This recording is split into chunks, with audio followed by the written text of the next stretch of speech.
am an associate at the Busara Center for Behavioral Economics. And this webinar is brought to you by Busara and Pula.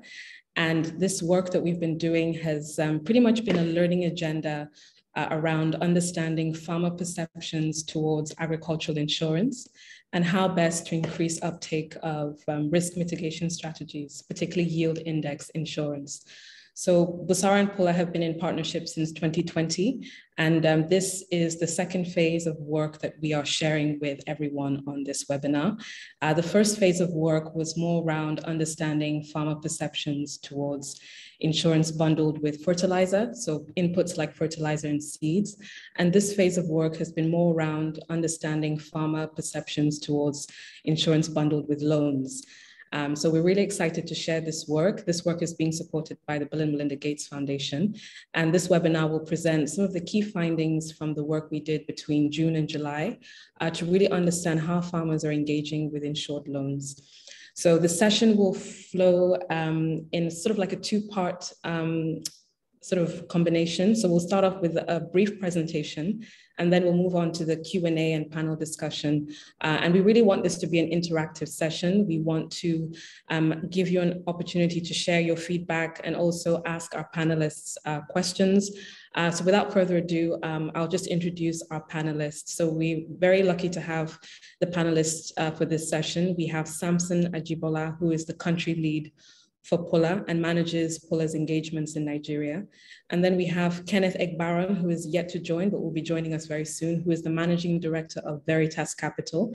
They're one of the leading underwriters within Nigeria, and they've done a lot of work with Pula, ensuring smallholder farmers. And then we have Nathaniel Peterson, who is the Vice President of Partnerships at Busara, and he is one of the sort of founding pioneers of this learning engagement with Pula. And finally, last but not least, we have Musa Olasipo, who is the Assistant Director of the Development Finance Department at the Central Bank of Nigeria. And he'll be sharing a lot of his learnings as one of the pioneers of the Anchor Borrower Program, which is a huge insured loan program reaching thousands, almost 500,000 farmers in Nigeria. So we're really happy to have the panelists on board. So they'll say hi in a bit, but we can just dive straight into the presentation just to kick off this webinar. Okay, so just a brief intro to who we are. So who is Pula, who is Busara? So Pula is an agricultural insurance tech company that designs innovative solutions primarily for smallholder farmers. They started off in East Africa and have gained a lot of traction. They're in Uganda, Kenya, and Zambia. And they've also moved into West Africa, and they're currently insuring over 1.7 million farmers in Nigeria at the moment. Busara, who acts as a learning partner for Pula, is a behavioral science organization that is really focused on helping clients understand how better to scale products, develop better programs and policies with human-centered design, using both elements of psychology and behavioral economics to really drive evidence-based human-centered design. So that's who we are at the core.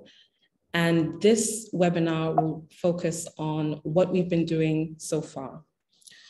So just to give you an overview of what Busara does and how Busara has partnered with Pula, at its core, behavioral science can be found everywhere, but we've tried to distill some of the primary components of what drives human-centered design research. And that really, it really sort of comes down to four main things, if you will. These are by no means exhaustive, but we think that these four main categories pretty much summarize what is at the heart of decision-making for most people. And that is firstly environment, so the context matters, understanding how contexts differ and how that affects decision-making on a granular level is really important. Secondly, we have memory, and this refers to people's experiences. So how have people evolved? What are their past experiences? What are their existing defaults in how they make decisions, and how does that impact their current decision-making? And then we have motivation, which is pretty much around the incentives. How can we incentivize desired behavior or the kind of behavior that we want to see, whether that's using insurance, whether that's in healthcare, whether that's in financial services. There are a whole host of different types of decision-making that can really benefit from improving the incentives around those decisions. And then finally, peers, which is pretty much in line with your environment. And it's mostly around how our social context influences our decision-making. How does observing how everyone else is behaving affect what we decide to do and how we interact? So these four buckets or themes kind of underpin our learning agenda with Pula, and we've tried to incorporate these in how we understand farmer perceptions of insurance. So what we'll be doing is going through step by step what we've done over the last couple of months and the insights that we've gained. But first of all, it's really important to understand the problem statement. And this is very simple. And it's smallholder farmers often face risks that are really beyond their control. And we all know that agricultural insurance is a significant mitigation strategy that farmers can use to mitigate the consequences of adverse weather effects, of poor yields, or even poor farming practices. But we see that in Africa in general, sub-Saharan Africa, the uptake of insurance is very low. And I think this graph summarizes it very well. We see that in sub-Saharan Africa, only about 3% as of 2018 of smallholder farmers were insured. And this is significantly smaller than the 33% in South America and the 22% in Asia.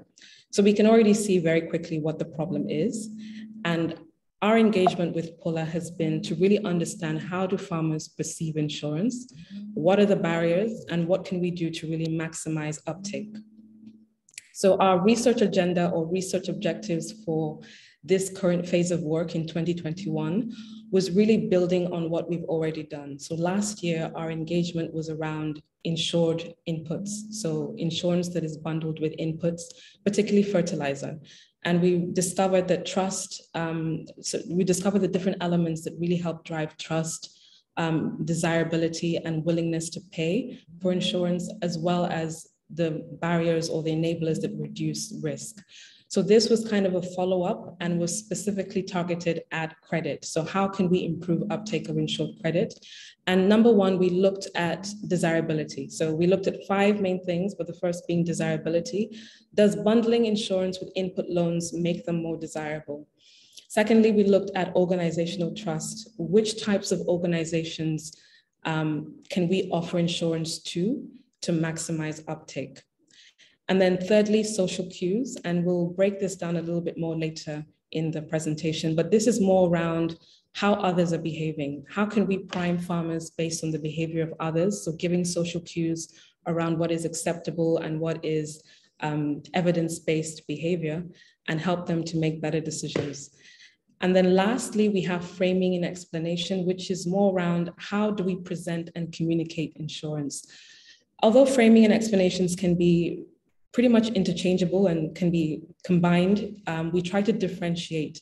And by framing, we really mean how insurance is described, the terminology that is used to describe insurance to a particular demographic, which is very underserved, individuals with low digital literacy and just overall low literacy in general. And then explanations refers to the style of communication. What is the type of narrative that we're using and the style of narratives that we're using to communicate insurance? Okay, so what exactly did we do? So over the course of about a month, we surveyed 1,645 farmers. And what we did is that based on these objectives, we designed scripts.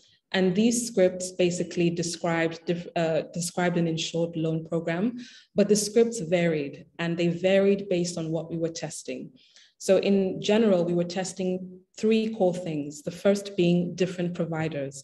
So understanding what kind of organizations can we present insurance through to maximize uptake, interest, and desirability.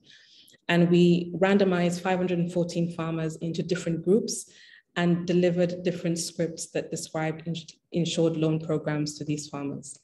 We also developed scripts that included different types of social cues, different types of explanation and framing, and then we had a control group, and this control group didn't have any of the providers, social cues, or explanations and framings that we were trying to test. So in short, we randomized farmers into different groups and we assigned them to receive different scripts that described an insured loan program. And they varied depending on the type of provider, whether it's a government provider, a commercial bank provider, a farming association provider, or just an insurance company provider. And we vary the type of social cues, and we'll explain what type of social cues that we use a little bit later on. And we also vary the type of explanation, so the style in which we communicated and the choice of words, the terminology that we used to deliver or describe insurance. And the way this was delivered, it was delivered remotely, given the fact that we were still very conscious of the impact of the pandemic. We tried to deliver this in the most optimized and effective way, and that was through phone-based surveys. So all of this was done over the phone with farmers. So who exactly did we engage? So now that we know what we did, just a quick overview of who we engaged. So our research was focused primarily in northern Nigeria, and we recruited farmers across Kaduna, Kano, Katsina, Bauchi, Plateau, and Taraba. And you can see on the map here, the portions that are highlighted in blue gives you the geographical location of the states in which we recruited farmers in Nigeria. These are all in the north. And the reason being is that northern Nigeria is described as the breadbasket of the nation. So most of agricultural activity takes place in the north. And we recruited these farmers through a combination of Pula's existing database of farmers they've engaged and registered, and civil societies and national aggregators of farmers, like farming associations and national farming bodies. And that's how we recruited these farmers. All the scripts that we created to test were translated into the local language, which is Hausa and Pidgin Hausa. And from the farmers that we recruited, we see that a majority of them were male, simply because it was a little bit harder to reach female farmers just because of their accessibility. Male farmers were a lot more accessible through the networks that we recruited. It's unfortunate, but we still were able to distill some good findings from the sample that we recruited. And in terms of the value chain, the two most common value chains of the farmers that we recruited were maize and rice, and with some that sort of mix sort of grains like beans, rice, maize, and a few vegetables, but maize and rice being the main value chains of these farmers.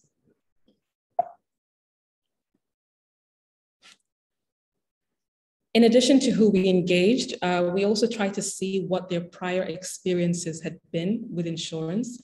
It's really important to understand any existing biases that they may have. So we tried to survey and screen out farmers that had already benefited from a very well-known program called the Anchor Borrower Program, which is run by the Central Bank of Nigeria, and they offer insured loans to farmers. So we tried to screen as many of those farmers out as much as possible, but we also tried to capture their prior experiences with insurance. And we found that majority of them, 72%, had very little experience with agricultural insurance or any kind of insurance at the time that we interviewed them. And you can see this, and we can see that it was much smaller for women compared to men. So now that we know what we did and who we did it with, so the demographic of people that we engaged, who are all smallholder farmers, we summarized and synthesized our results into three main buckets, which is desirability, trust, and risk. And with this, we're going to go into detail in what we found for each of these three themes. So with desirability, we're really looking at, does bundling insurance with input loans make it more appealing to farmers? And just to give a little bit of context to the kind of scripts that we delivered. So the bundled insurance that we tested was a insurance program that offered input loans. Input loans meaning that the farmer receives inputs rather than cash in hand. And the insurance payout was in the form of debt relief. So if the farmer was not able to repay off all of their loan and they were eligible for a payout, they would receive debt relief rather than cash in hand. So that was the model of insurance that we were working with, and it was specifically around yield index insurance.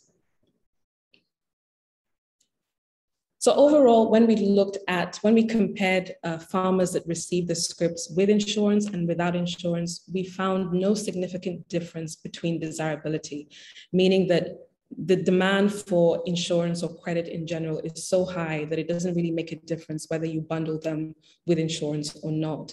Because these farmers are usually very credit strapped, and they really need the liquidity. So whether you bundle with insurance or not, they still want as much credit as they can get. However, what we did find is that amongst those farmers that we offered insured credit to, we did see significant differences in desirability based on how we explained insurance. So desirability in our experimental surveys was measured by reported willingness to register or recommend. So in the scripts, once the insurance product was described over the phone, the farmers were given the option to either register on the spot for that insurance product or recommend it to a fellow farmer. And if you see the graph to the right of the screen, you'll see that we had three main types of explanations. We had a brief explanation, which only stated that the insurance would provide debt relief. And then we had an explanation called a process explanation, which explained the step-by-step procedure of getting a payout. So what does it take to get a payout? How is yield index insurance calculated to an extent, but very simplified. And then finally, we had a story-based or anecdotal style of explanation. And we found that the story-based explanations achieved a greater marginal increase in willingness to register. Although the difference between process and story is not as much, it was a significant difference. And here we have an example of the story-based explanation and the procedural-based explanation.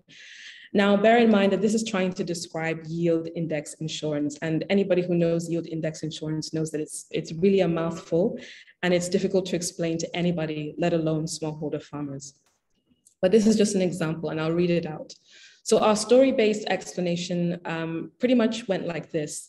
Imagine that one region, there are two farmers that received a loan with insurance, farmer A and farmer B. And they had a bad season and there was excessive rainfall and a bad harvest. However, in the field of farmer A, there was very little flooding, while in the field of his neighbor B, all his crops failed. Since the average harvest in the region was less than in the years before, the insurance provides debt relief to all farmers that are registered. This means that farmer A and farmer B both receive the benefits from the insurance because it's dependent on the average harvest in the region. So this story-based explanation is almost given an anecdotal story of two farmers and how they receive payouts depending on the level of damage they have to their crops. The procedural explanation is a little bit more technical and it reads, the way this works is that at the end of the season, someone will come and measure the amount of crop at a few randomly selected farms. Based on this measurement, they can calculate areas of bad harvest and areas of good harvest. Farmers that are in areas of bad harvest will not need to repay their loan that season. You will therefore not need to submit an individual claim. You will automatically not have to pay back some or all of your loan if you are in a region of bad harvest. So this is a little bit more procedural, telling the step-by-step process of getting a payout. So what we found is that the story-based explanations work better in improving the level of desirability and the willingness to register and recommend insured loans. We also found that the messenger or the provider is really key and important. So insured loans offered through banks and national farming bodies were the most desirable. So at the beginning, I explained that what we were trying to test is what types of providers impact desirability for insured loans. And we had different providers that we tested. So we tested banks, insurance companies, local farming associations, and national farming bodies. And we found that national farming bodies farmers were more receptive to national farming bodies. So we see that the type of organization does matter. We found that women who were insured found national farming bodies also more desirable in line with the men that we interviewed. Moving on to trust, and similarly, we tried to answer a fairly similar question, which is what drives trust for insured loan programs? And we find that offering insurance through national farming bodies as well not only increases desirability, but it increases the trust in receiving the benefit of insurance. Now, the benefit of insurance here refers to the payout, so the compensation that the farmer stands to receive. So trust was primarily measured by 5 outcomes, but we prioritized the following outcomes. So trust in receiving the benefit of insurance, trust in the organization responsible for the insurance, and then finally the satisfaction that the protection of insurance works. And we found that farmers that received the scripts that were described as coming from a National Farming Association were predicted to be 7% more likely to trust the insurance and trust that they would receive the benefit. And this is quite huge because in addition to very few farmers being insured, one of the challenges amongst those that are insured is the distrust around receiving the benefit, whether it be debt relief, whether it be cash in hand, or whether it be input compensation. And finally, around trust was our social proof and social norms. And this is under the social cues bucket. So at the beginning, we mentioned that we tested social cues. And what this means is social norms and social proof. And these are defined in many different ways, but for the context of this work, we define social norms as beliefs or perceptions in acceptable behavior. I think we can all relate that in our different contexts, in our different ethnicities, countries, and in different areas of the world, there are different types of socially acceptable practices and behaviors. And what we try to do is leverage this in the scripts that we deliver to farmers. So our social norms script read, 500,000 farmers in your region had already signed up for the insured loan program. So we were trying to prime farmers on the fact that registering for insurance was an acceptable practice amongst many other farmers in their region. With social proof, we look more around the evidence of social norm or the evidence of a behavior. And this is around what the outcomes of a particular action is. And our social script highlighted the fact that last season, over 100,000 farmers in your region had qualified for an insurance payout. So the social proof is giving you evidence that people are qualifying for payout, and the social norm is highlighting the fact that it is acceptable and other members of other farmers in the region and other farmers are registering and engaging with insured loans. And what we found was quite interesting because typically social norms and social proof is quite popular in the behavioral science space as driving desired behavior, but we didn't find any significant positive impact. And this was, we believe this was mostly due to the fact that we tested social norms and social proof in isolation. So we didn't test them together, and we find that actually just stating that something is an acceptable behavior or priming people on social norms is not enough. You really need to back that up with social proof. And we see this later on in the work that we aim to do next, is that we're trying to test how we can combine social norms and social proof effectively to maximize the impact on desirability, trust, and risk.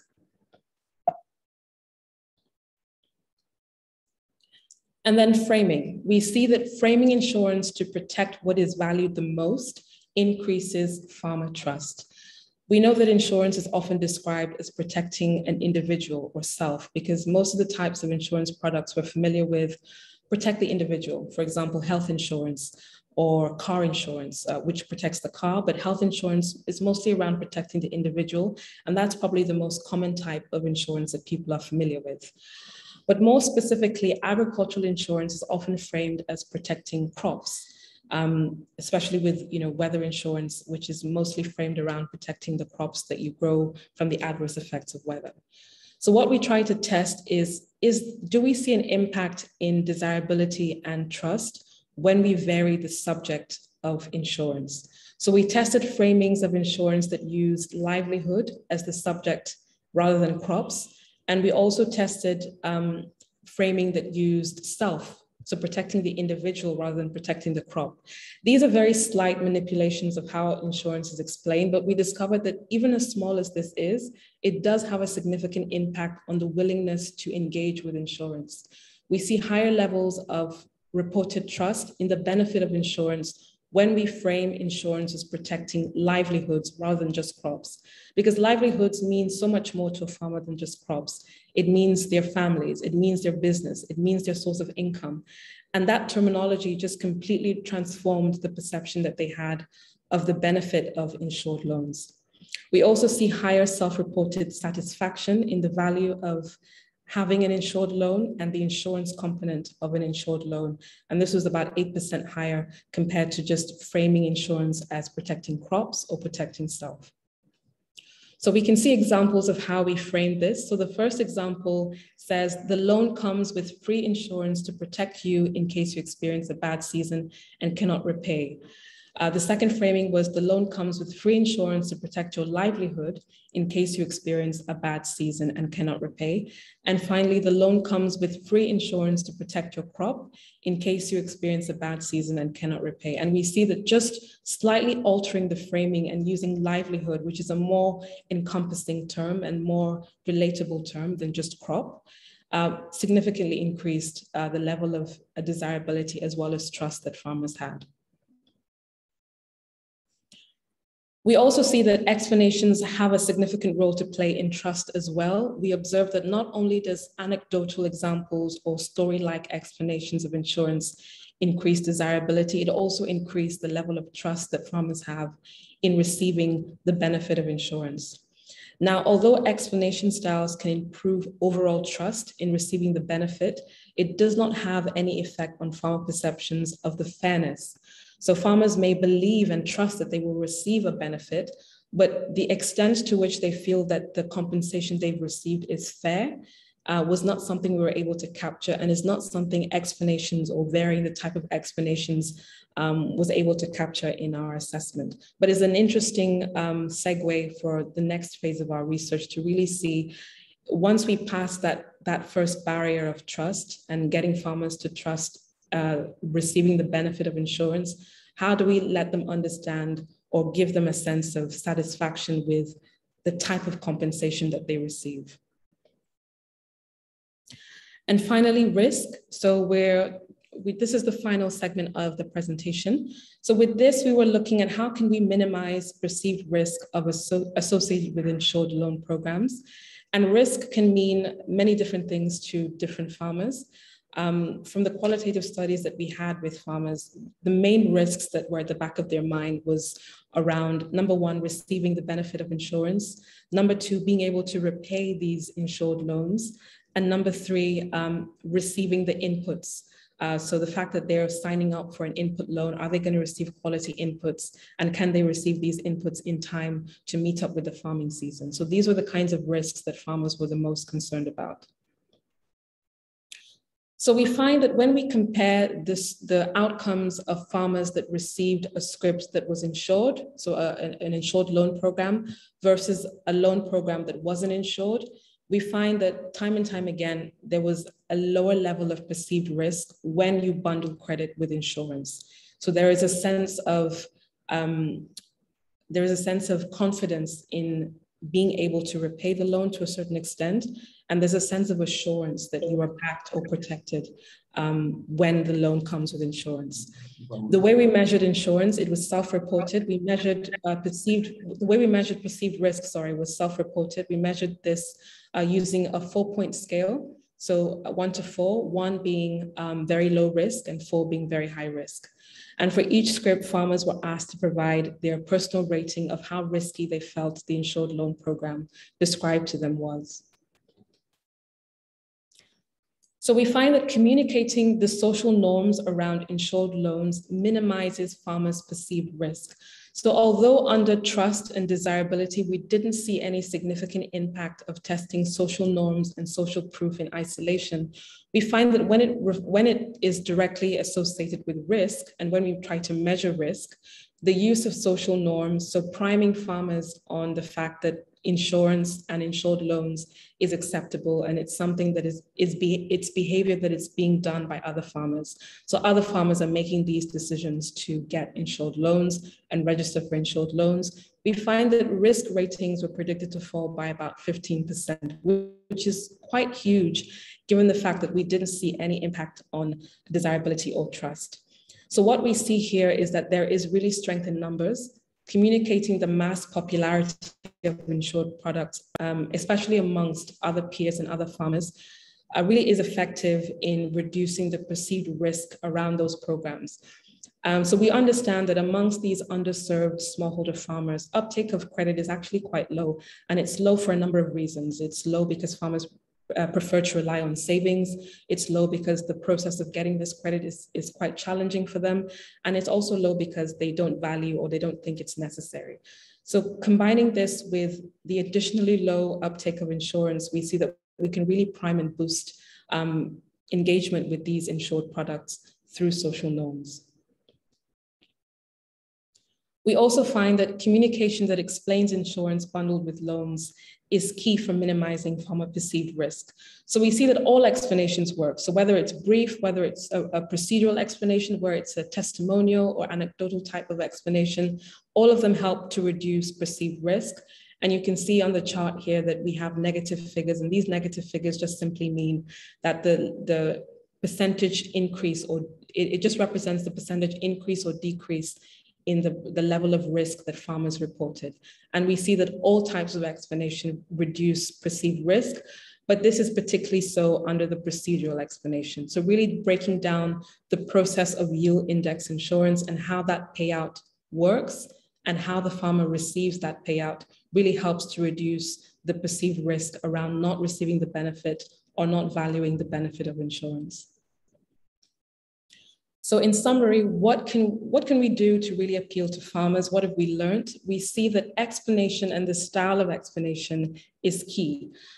So the framing, how we frame insurance, how we explain insurance, the tone, the style, using anecdotal and testimonial style communication really helps to improve the sense of trust, desirability, and reduces perceived risk around insured loan programs. And secondly, we see that how we frame the protection. So thinking around the terminology that we're using, what is it that farmers value the most? What is it that they think needs to be protected? Is it their crops? Is it their livelihood? And tweaking the way that we communicate it in a way for farmers to be able to connect with that reasoning and connect with that explanation a little bit better. And finally, we find that social norms strengthens trust, but also reduces risk associated with insured loan programs. So that is pretty much our brief insight and summary of our findings from the work that we've done in June and July. We'll go straight into the panel discussion and open the floor with Pula, because what we've presented today is just a tip of the iceberg in terms of what we've been doing and the kind of learning agenda that Pula has. Pula is doing a lot of work on the ground to really understand what the barriers are to uptake, especially within the northern region or the northern parts of Nigeria, where we have most or the bulk of the farmers across the country. And we will speak to Samson Ajibola, who is one of our panelists, to just talk a little bit more about the findings that we've seen so far and the additional work that Pula has been doing behind the scenes to really understand how best to meet the needs of smallholder farmers. So I'll hand it over to Samson, and then we'll open the floor with a few questions for the panel and take some of the questions from the audience as well. So over to you, Samson. Thank you very much, Miriam, for the brilliant presentation. Thank you very much.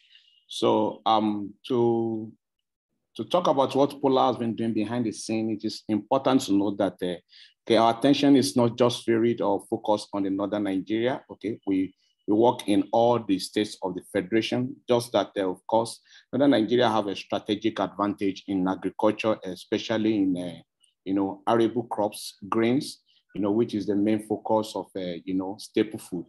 So one of the things, we have several levels of interface with farmer. Of course, we will interface with their commodity association, executive. At the top level, we also interface at the state level. And at the same time, we have what we call enumerators who cover the last mile, okay, who goes into the farmer, okay, the farmer's farm to go and see what the farm look like, okay, also to do and to enumerate them, to take some survey question. But in one of our engagements, so we did a regional engagement across the Federation, from each region, each geopolitical zone. And in our engagement, one of the things that came out, very prominently is that we still discovered that the farmer don't have adequate knowledge of insurance. And there's need for continuous engagement in explaining insurance to them time to time.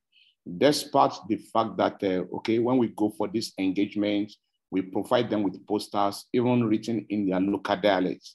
So we give posters, we gather the state executive, like train the trainer, we train the state executive and allow them to go and step down the training, but you'll still notice that the level of understanding of insurance is still very low, and especially area yield index, as noted by Miriam in her presentation, that insurance itself may be very difficult to understand, talk less of area yield index.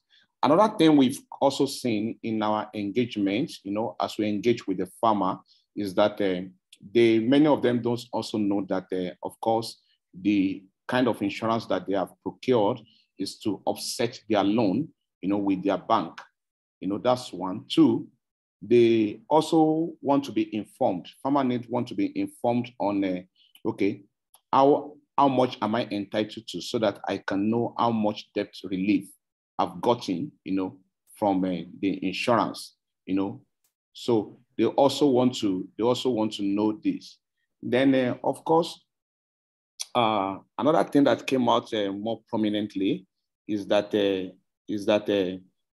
farmers complaining about increasing participation. They want to participate more in this loan inputs, and of course, many of them are not aware of the process that, of course, there's a screening process.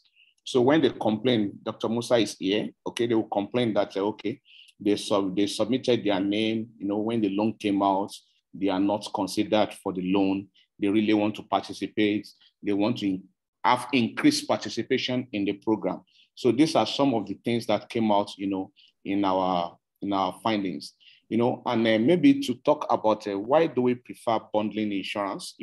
Either the other time, last year we talked about bundling insurance into input. Now we are talking about bundling insurance into a loan itself. Is that when you want to increase insurance penetration or financial inclusion, in a country like Nigeria, where we have bulk of the farmer as smallholder and they are more in the agrarian community. Okay, so selling insurance to them individually will not be cost effective. So, and every one of them desire to have credits, either in terms of inputs, loan, or cash loan.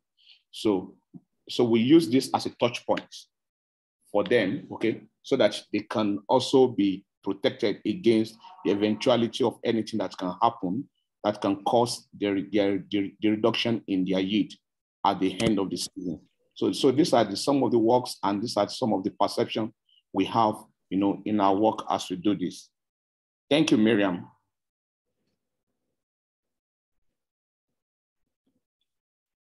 Thank you so much, Samson. Thank you for that explanation. So with that, we're going to open the floor for questions. We're going to start off with a few questions that are directed at our panelists. And we just want to say welcome to Kenneth. Kenneth is the Managing Director at Veritas Capital. Thank you for joining.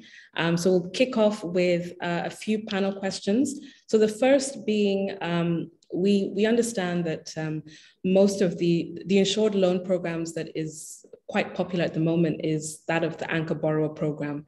And what it does is it provides debt relief as a form of compensation, which is something that may not be quite common. I know most people who are familiar with insurance are more familiar with cash in hand payouts or compensation, or even inputs as a form of compensation. Could you explain, in terms of what you've seen, Samson, what are the types of payouts that farmers are demanding the most? Is there a sense of priority in terms of what type of compensation they need, or is it just any type of compensation that farmers are looking for? Interesting question. And the answer is very straightforward and simple. Farmer wants cash in hand. That's the kind of the kind of payouts they will always demand. And we have seen the kind of payouts that they want, and in other works where we have also done some behavioral study as well. So we've seen that when you do a payout, though either in kind or in cash, okay, we see that the farmer seems to talk to themselves. So they talk to themselves that, oh, you can trust this particular process. But overall, they actually prefer to have cash in hand. That's what we have seen. Okay, perfect. Thank you. Would any of the other panelists like to add to that before we just move on to the next question? All right, thank you, Miriam. I'll just respond to that question, I mean, the same manner that Samson responded, of course, cash. I mean, the farmer wants cash. You know, yeah, cash for maybe for one or two reasons. You know, I've heard some people say in certain parts of the country, you know, that, you know, I mean, once they get paid, I mean, it's time to go and get married to another wife or add 2 more wives, you know, to what they already have.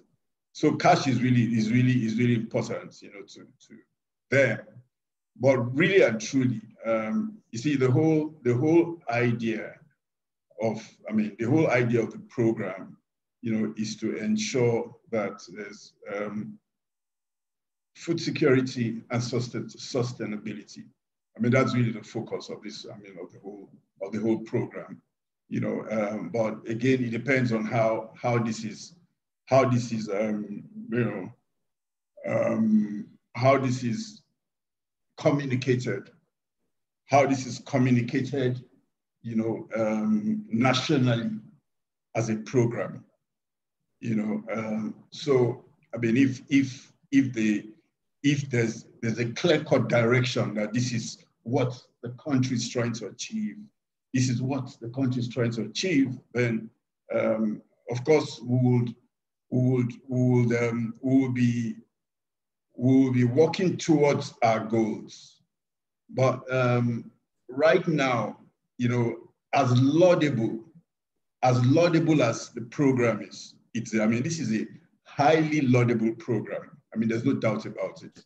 You know, we're not where we want to be yet, but, you know, I believe that, you know, as we continue to make progress and as we continue to improve on, you know, making things better, you know, and getting things really coordinated, you know, to work, I mean, to get to achieve the kind of goals, you know, that we want to achieve, you know, because you see, really, I mean, everything is here. I mean, we're a blessed country. There's hardly anything, I mean, there's hardly any crop that doesn't grow here, you know. So that's, I mean, it's a plus. It's a plus. And what that also means is that it can translate into a lot of money. It can translate into a lot of money in the hands of farmers. You know, I mean, you know, it's a whole chain. So that from your crops, you're doing some other things, you know, it just depends on how this whole thing is communicated. But I mean, just to summarize, I still think that, you know, more education, the farmers need more education, which of course, all the stakeholders on this project, I mean, right from CBN, you know, who conceptualized this whole thing, the consultants, Pula, you know, the insurance companies who are involved in Anchor Borrowers program, even though we know that it's still, I mean, you said it yourself, it's a very complex program. But, you know, we're cracking it. You know, we're cracking it as much as possible. You know, so you know, as more information and education is disseminated, you know, to the farmers, you know, I believe strongly, you know, that we will get to that goal, we will achieve that aim, that we're, you know, that's the people, that's the organization, that's CBN who conceptualized this whole thing, you know, is trying to achieve. We will certainly achieve that. It's just a question of time, and for us to be conscientious. That's my idea. Thank you, Kenneth. Thank you, Kenneth. Yeah. Okay. I think that Nathaniel wants to go up. Oh, yeah, go ahead. Share your views. Okay, but before Nathaniel goes up, for those that are just joining, I'll just reintroduce the panel because I know some people have just joined. So on the panel, we have, so the gentleman that just finished speaking was Kenneth Egbaron, who is the Managing Director at Veritas Capital here in Nigeria. We have Nathaniel Peterson. Nathaniel, say hi to everyone. who is the VP at Busara. Hi, everybody. Hi, and then we have Musa Olasipo, who is the Assistant Director of Development Finance. And we have Ajibola Samson, who is the country at Pula. Thanks, Musa. Okay, so over to you, Nathaniel. Oh, I was just going to say, just for clarification, Fatima Shehu asked a question in the chat about repayments. I was hoping you could answer that quickly, and then I will sort of chime in on some of the work that preceded this, in part with Pula and others on farmer perceptions of insurance. Okay, perfect. Yes, we have that question from Fatima, and Fatima Shehu asked, how do farmers in Nigeria receive their insurance payouts? Are they given awareness directly or through association bodies like farming associations about their payouts?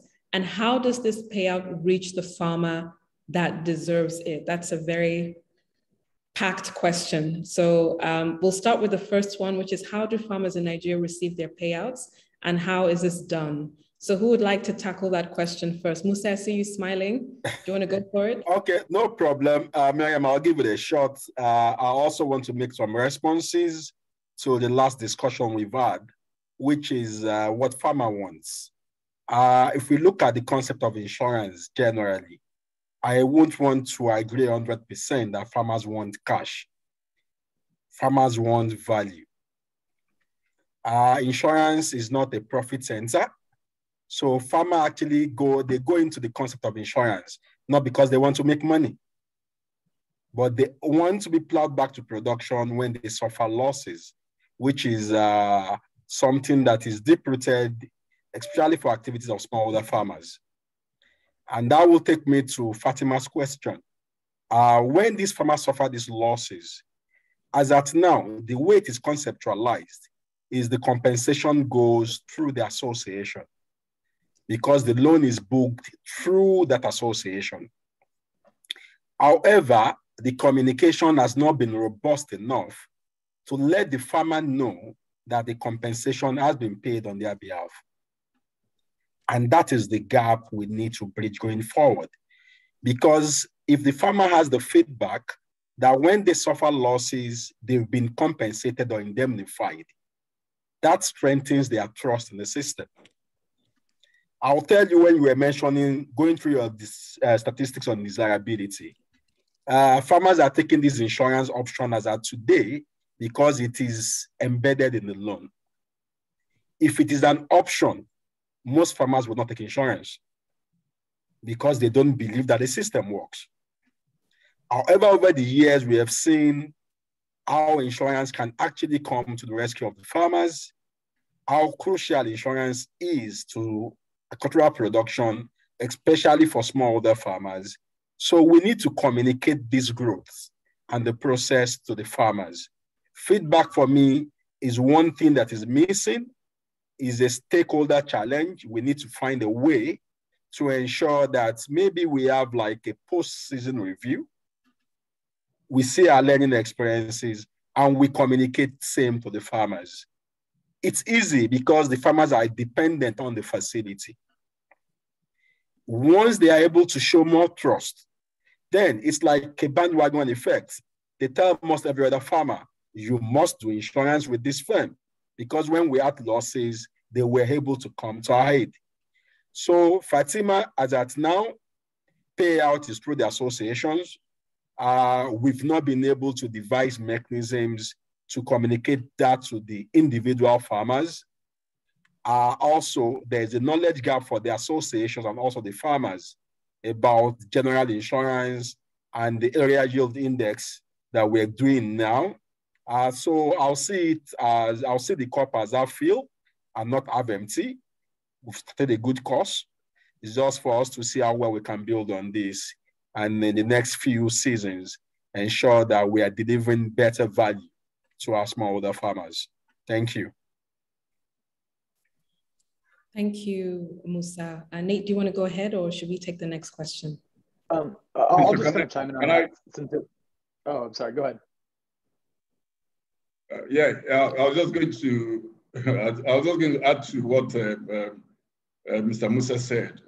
Yes, well, for cash, I believe everybody needs cash at one time or the other, or some kind of, everybody wants to make profits. I mean, you're doing business because for them it's like business, except it's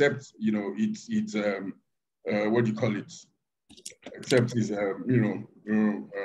farming on a very subsistent level.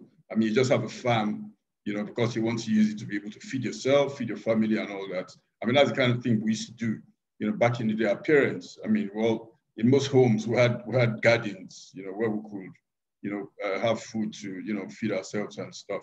But but now, I think the more farmers are into farming, at least to be able to make some profits, and I think that the best. I mean, I can't think of any other mechanism. I can't think of any other mechanism to protect an organization, from losses, apart from insurance. I mean, the other means of transferring risks, but well, I just think that insurance is also one of the mechanisms, and I think is a good mechanism, to transfer risks, even in this particular case that we're talking about. So, but it's just that we, like I said, we're getting better at it.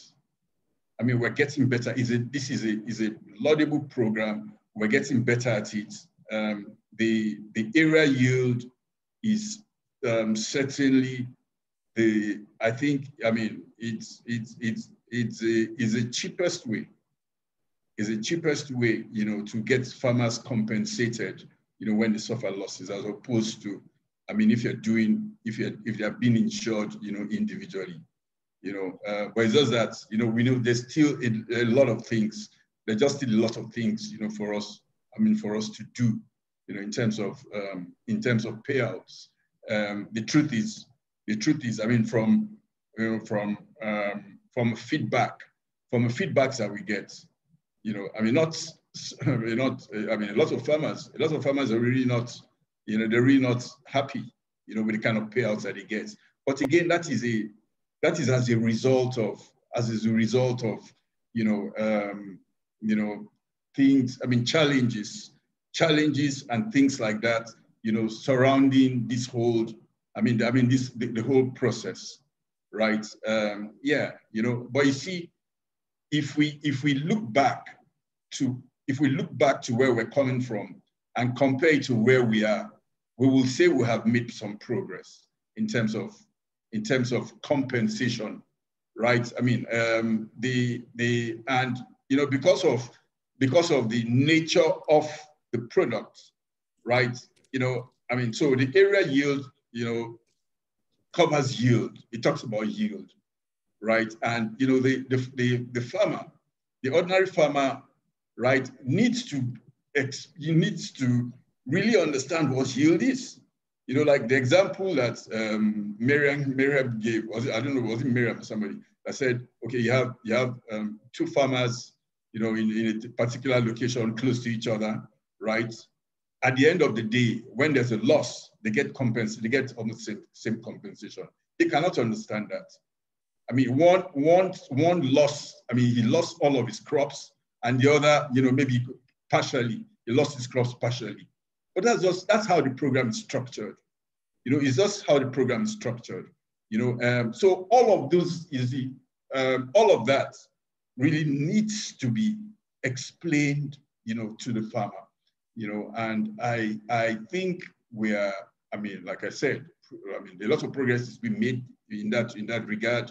To the extent of even explaining the program, breaking it down in the language that they can understand.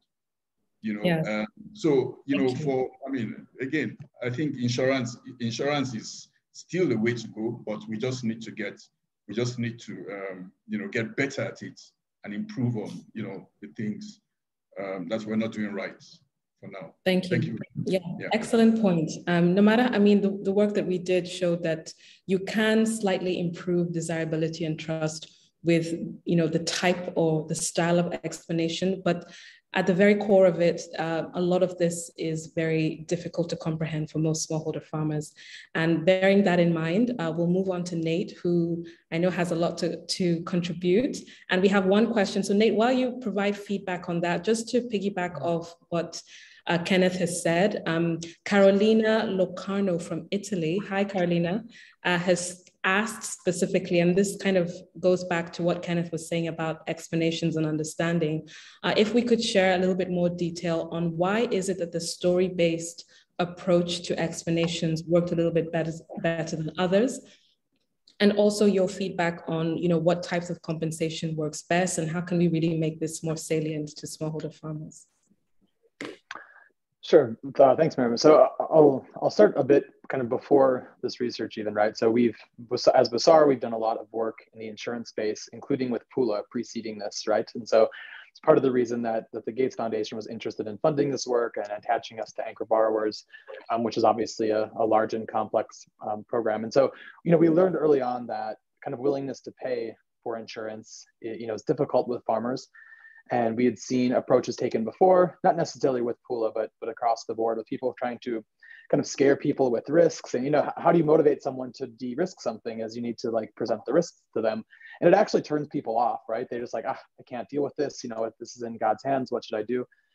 And so these bundling structures do seem to be part of the truest solution, right? And so we're very fortunate to be able to partner with such a prominent loan program here to understand how to communicate it. And people who are seeing this research have realized in your presentation, Miriam, that we're talking about trust. We're not talking about willingness to pay.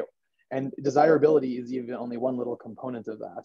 And it's because we know in bundling things, it's actually most important to ensure that the way we communicate about the insurance is detailed enough to reassure them that they understand the basic process, but without so much detail that they can think of all the places where this could fall apart, right? Especially I've spent a lot of time working on a lot of projects and with several companies in the agribusiness space in Nigeria, and people get doubtful when they hear of complex processes because there are lots of places that little bits can insert themselves and things can break or things cannot work out well. And so we've realized in communicating insurance, we need to do it. We need to find that exact point in which they feel like they understand why this is being de-risked, how it's being paid out, and to whom, but not so much detail that they can think of all the reasons they wouldn't want to participate or to make them afraid of the loans in the first place. And so I think this research has really taught us quite a lot about the importance of that communication balance in ensuring trust. And to kind of to Carolina's question, right? We are really focused on ensuring that the way that we communicate about this add-on to a very widespread loan product doesn't degrade trust in it. And that's I keep hitting this point because I think it's really the most important one, that since we're not going let's take the assumption that we are not going to sell insurance directly to smallholders in a one-on-one way because it's inefficient and it's complicated. And so if it's bundling, our main goal is actually to not degrade trust in kind of the payment. And so that's why we're doing so many different tests around these explanations. And of course, right now we're working with anchor borrowers. Our goal is that this will eventually lead to insights that can allow the private sector to take this up also, not just in Nigeria, but anywhere in the world. And so there are obviously components about working with private sector versus something that's CBN or government related or through cooperatives that we'll have to keep our eye on. But like I think both Musa and Kenneth said, we're getting really great evidence at the start of this and advancing pretty quickly. Thank you, Nate. Thanks for that. And moving on to our next question. So Elise Lee says, fascinating study. Thank you, Elise.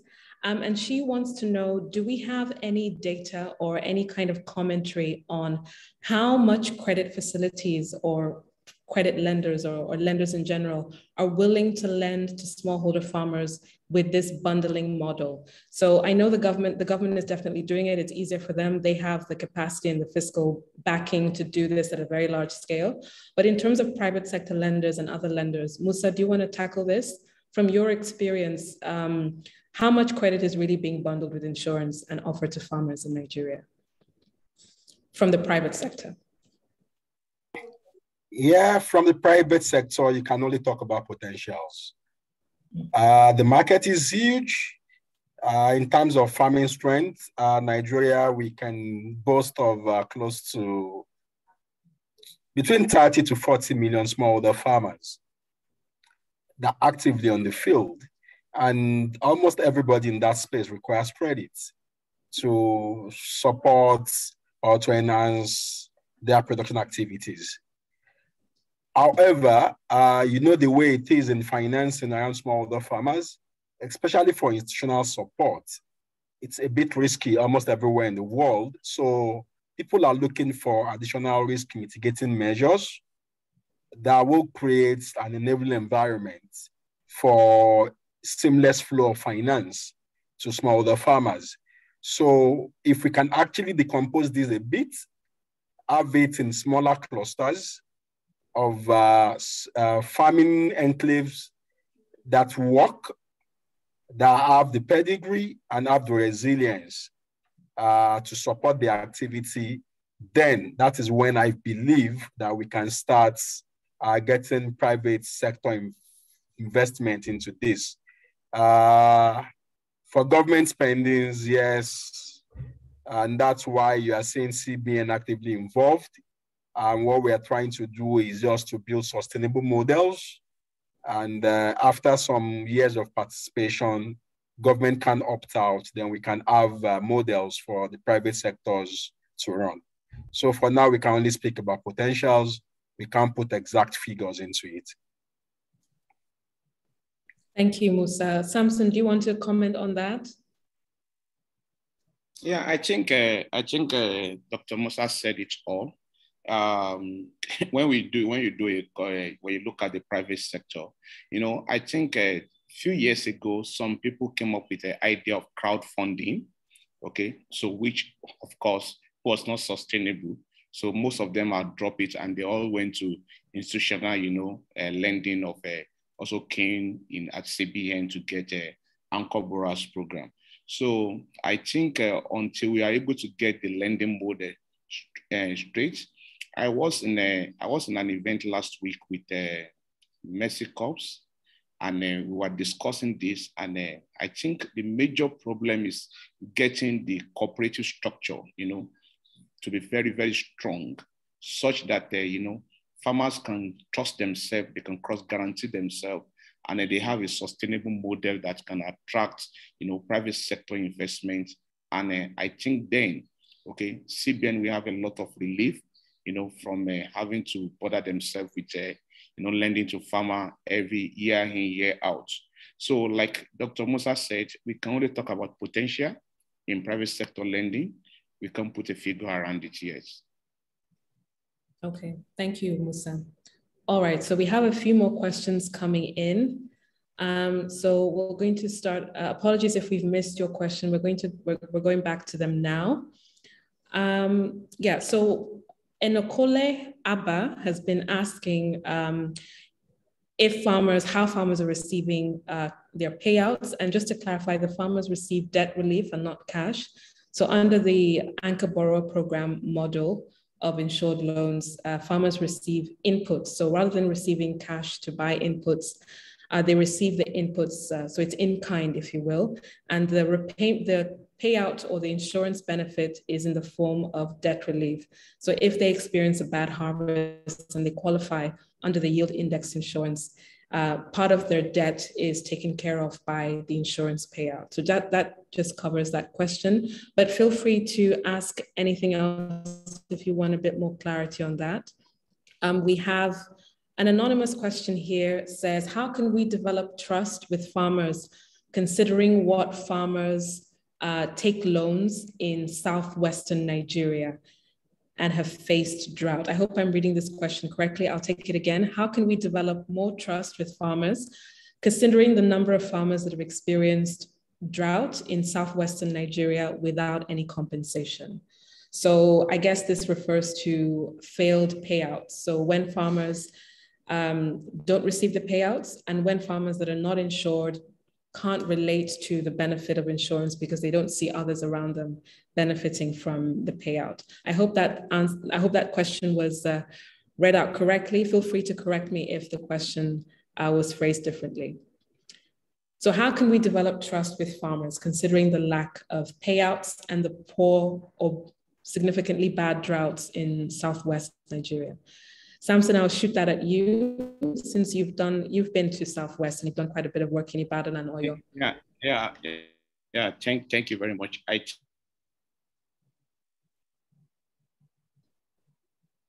Oh, we've lost you, Samson. Go ahead. I think Dr. Musa touched on this and what farmers are expecting. Okay, so in Southwest Nigeria, from experience, for example, like last year, we have, drought in Southwest Nigeria. And of course, payouts were made to the association. So I think where we need to bridge the link, which is a learning process, and what we need to do better is to ensure that the farmers are communicated. They communicate the last man standing about the payouts so they know what they have benefited. So from this particular, insurance scheme. So of course, if they get to know that, they've talked to themselves, they will know that they have gotten a payout. So, but it's not different from the Northern Nigeria as well. So, but just that I think the person who asked this question has specific experience with last year, where we have droughts, massive droughts in the southern part of the country, and a payout were made actually on this. Okay, thank you.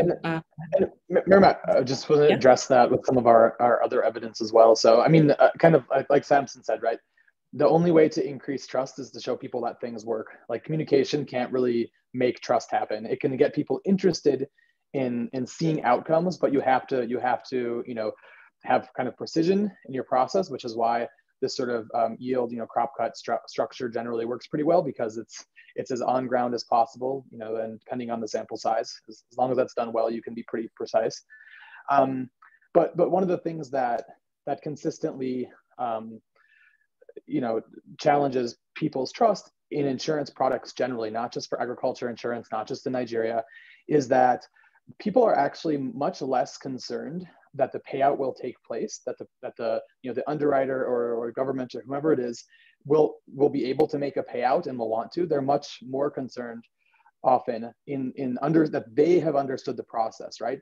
They think that there'll be things along the way that they will not understand, steps in the process that they'll miss because of lack of information or because of confusion.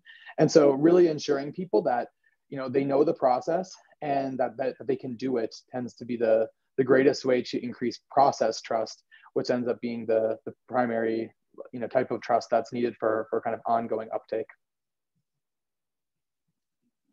Yeah, also, just to add to that, I think there's still a lot of skepticism, surrounding insurance. There's still so much skepticism, and that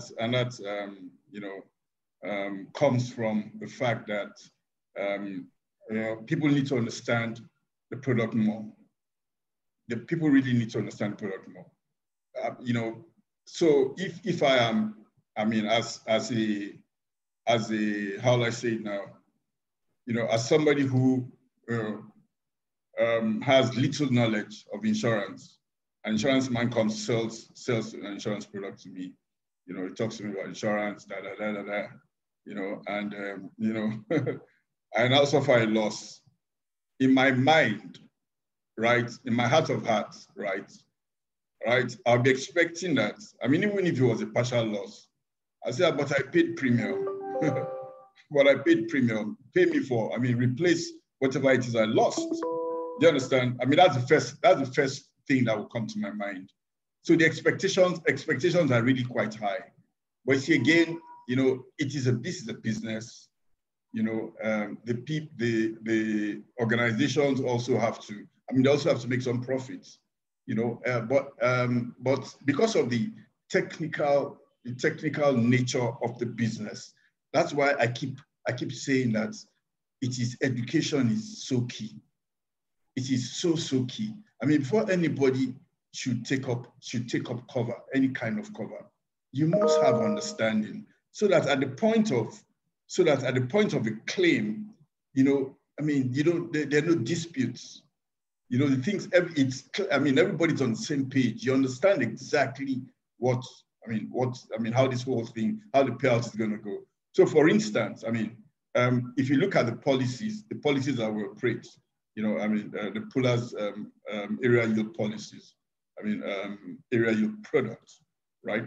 So the payouts are done in graphical form, right? They're done in graphical form. So at every stage, at every percentage of loss, right? You know what to expect. So that is clear from the beginning, and yes, things like that should really be explained.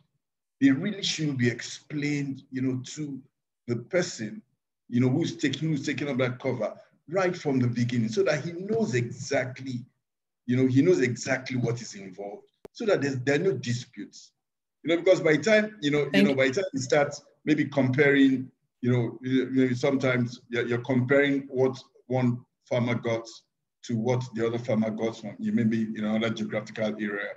It just causes a lot of, it just brings a lot of confusion and misunderstanding. So I think again, it's insurance is so technical, so technical. yes. You cannot even know, as an insurance man.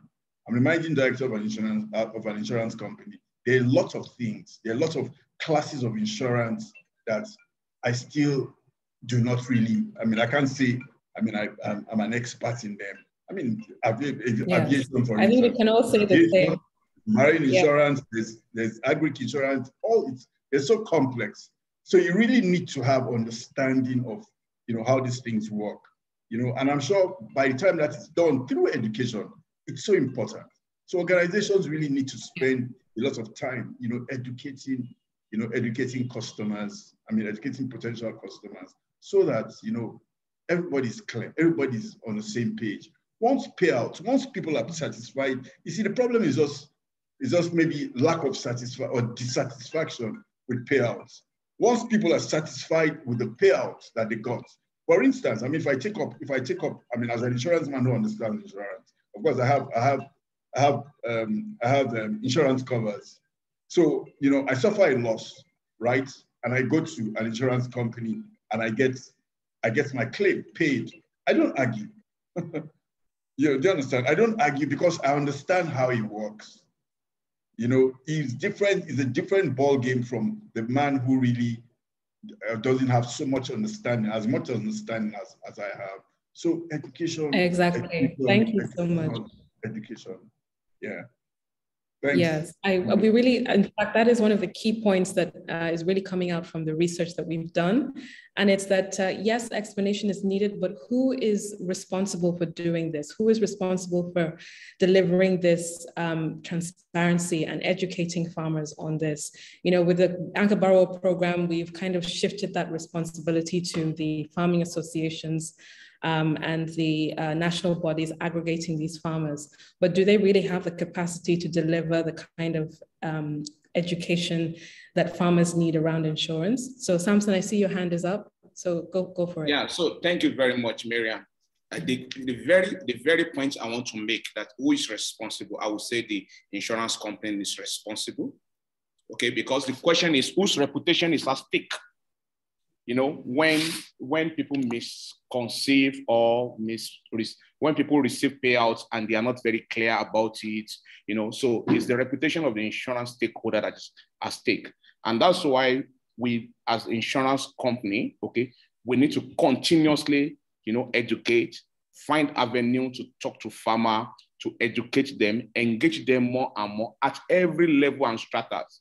to the village point, at the national level, state level, local government level. We need to be there talking to farmers until they are well informed about the products, not just general concept of insurance, but the specific products that we have deployed to them in a particular season, okay? So we need to keep on educating them. If not, our reputation will be at stake.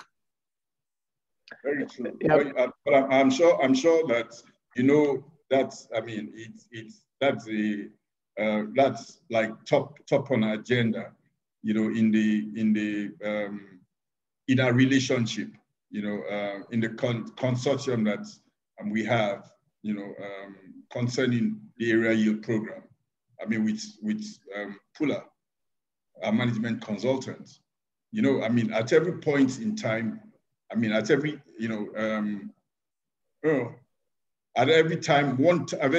every point in time, we always, we always have one program or the other, one training program or the other for the associations, either for the banks, either for the farmers, and all that. We have all of those programs, and it goes on and it's continuous, But of course, this also has to be stepped up.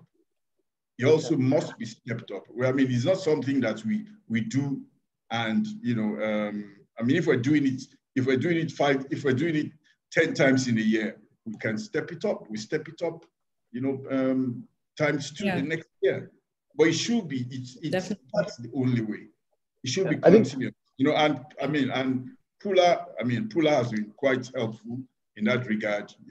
Because anytime where we have such programs, we always work together on it, to ensure that, it turns out successful.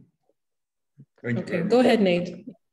Yeah, I was gonna say, I completely agree, obviously, that consumer education is really critical. One of the nuances, though, that we found, thinking about everything from savings and credit uptake to insurance, is that the type of education is actually extremely important, right? So we've had programs where we said, okay, education is important, and people went in and just bombarded the beneficiaries, the consumers, whoever they were, with terms and conditions, right? And it ended up kind of going over their heads or becoming too complicated, or, especially with insurance, if you enumerate all the risks in agriculture and health insurance, it scares people a lot, right? And so we have to sort of be careful about, if you tell them every single risk this controls for, that might be good, but there's an emotional response to some of this information. And so actually communicating it really effectively is I think harder than people typically expect, including me. I've been completely wrong on a number of studies and had education interventions just crash and burn, because I assumed that you kind of more information and more technical information was better. And in fact, we find that you kind of have to kind of limit this and understand where that, in this case, farmer is in the first place, to kind of help them grow into the information, and present it in the right order and at the right level of complexity that they get it right. We don't need to turn everyone into an actuary. That's not going to happen. But we do need to help them understand, process first, and then eventually coverage, and then enough that they can help talk to other people about the risks, right? Because the margins are so low typically that we can't rely on anything aside from kind of farmer to farmer sales, or big loan programs for uptake.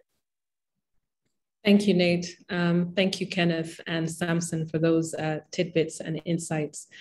We have 5 minutes left. Wow, it's gone really quickly. So we have one final question from Peter Kariuki. And he says, what challenges have we experienced in implementing these types of studies? And he's asking about our process of randomization and how we selected farmers and controlling for spillovers. Thank you, Peter. So this is a very study-specific question. Yes, Peter, we did face quite a few challenges. This study was meant to be a lab in field, meaning that we actually wanted to go into the field and engage directly with farmers and set up a lab in the field where we invite farmers and actually engage with them one-on-one in person, and carry out some behavioral experiments to really understand how can we best present, describe, and frame insured loan programs. But unfortunately, due to the current pandemic and restrictions on traveling, as well as the fact that we wanted to be as cautious as possible in our research, we had to do most of this remotely, which meant that we had to contact these farmers over the phone. And as you can imagine, there was quite a bit of attrition. We weren't able to get the full sample size that we had envisioned. But more importantly, I think it's the imbalance between male and female farmers. We really wanted to get a very strong perspective from the women farmers that Pula has engaged. Aren't they engaged in these kinds of insured loan programs? I mean, if we speak to Busara now and ask him, how many women farmers are benefiting from the Anchor Borrow program, I think he can sort of testify that, it's not as much as the men, and it's mostly because of accessibility, awareness, and just understanding that this kind of facility is available. So that was one of the challenges. In terms of randomization, yes, we did. We did randomize. So across the different states, we randomized farmers into the different testing scripts that we had developed. So whether it was a social cues, whether it was a provider a script, whether it was a explanation or framing script, we randomized farmers into those different scripts. And because it was all done over the phone, there was very minimal spillover, I would imagine. And we also ensured that we didn't put farmers that were in close proximity in the same treatment group.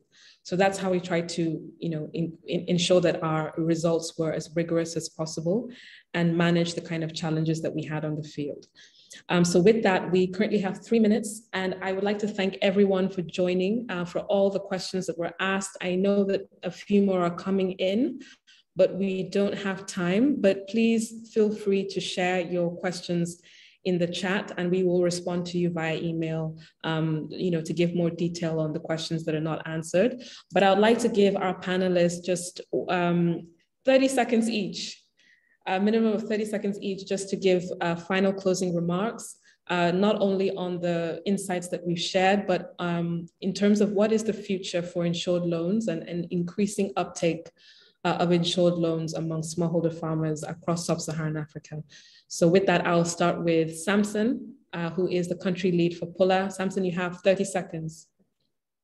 Yeah, thank you very much, Miriam, and my co-panelists for this particular opportunity to share our, insights and understanding on the, so for us, we keep doing our best. We keep providing Nigeria with optimum services, and then we keep looking at other means of delivering insurance products, that will serve Nigerian farmer and, we compensate them at the right time. So currently we are doing a pilot on what we call pay at harvest. So we are trying to see what that at the end of that will be. And that will be another product that the Nigerian farmer will be, interested in. So they don't need to pay premium from beginning. They only need to pay premium, at harvest, being that somebody must have paid the premium on their behalf, because looking at the cost provide cash flow is one of the major financial challenge of farmers. So having to cough out that premium from beginning may actually be a very big challenge. So we are looking at that. So we keep innovating, and then we keep reimagining, insurance to smallholder farmer. Thank you. Thank you, Samson. Go ahead, Nate.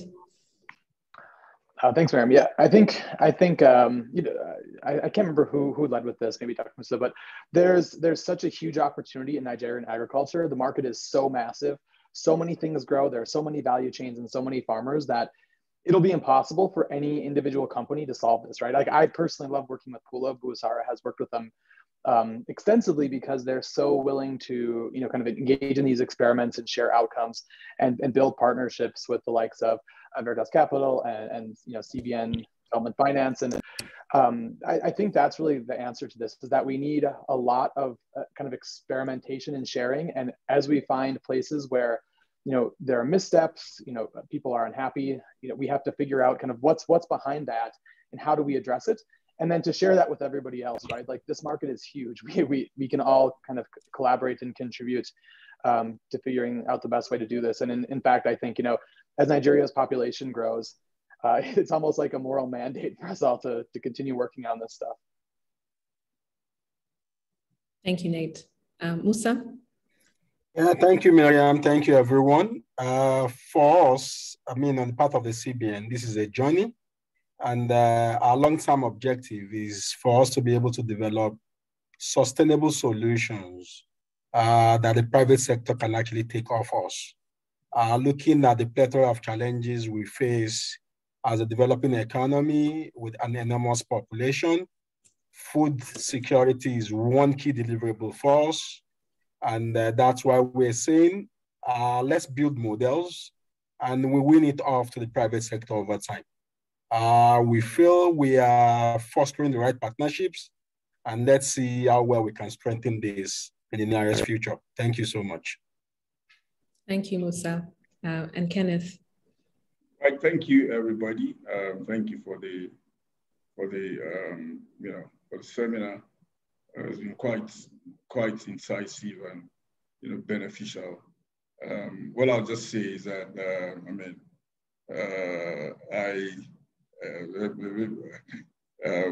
the lighter note, I know that CBN is trying to,